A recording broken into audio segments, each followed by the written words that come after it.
Chance ही नहीं कि आप सफल नहीं हो पाओगे। तो मुझे लगता है मैं आपके माध्यम से बोलना चाहूँगा युवाओं को जो भी प्रयास कर रहे हैं परीक्षाओं के लिए, किसी चीज़ के लिए भी, कि आप असफल जब हो जब आपने प्रयास करना छोड़ दिया।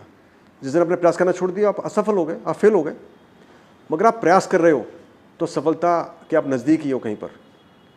मेरे ऐसे बहुत सारे बैचमेट्स हैं जिन्होंने आर्मी ज्वाइन की, वो छठे या सातवें अटैम्प्ट में उन्होंने पास करके वो ऑफिसर बने। यदि वो चौथे में छोड़ देते तो नहीं बन पाते, पर उन्होंने छोड़ा नहीं।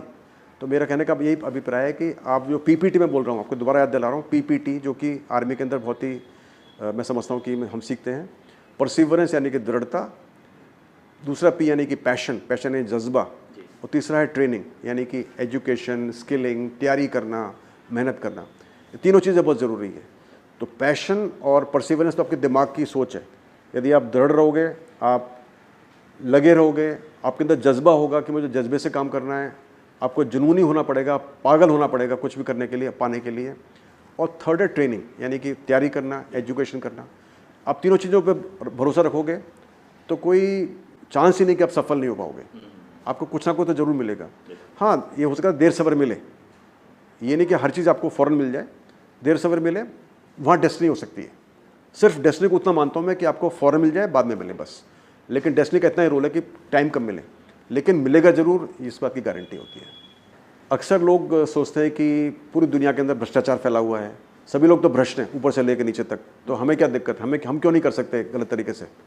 तो एक तरह से समाज के जो मूल्य हैं वो काफ़ी गिर चुके हैं। माता पिता भी उसमें शामिल हो जाते हैं। माता पिता भी चाहते हैं कि बच्चे को पैसे दे के वो पेपर लीक करा दे, नकल करवा के पास करा दे, फर्जी डिग्री दिलवा दे।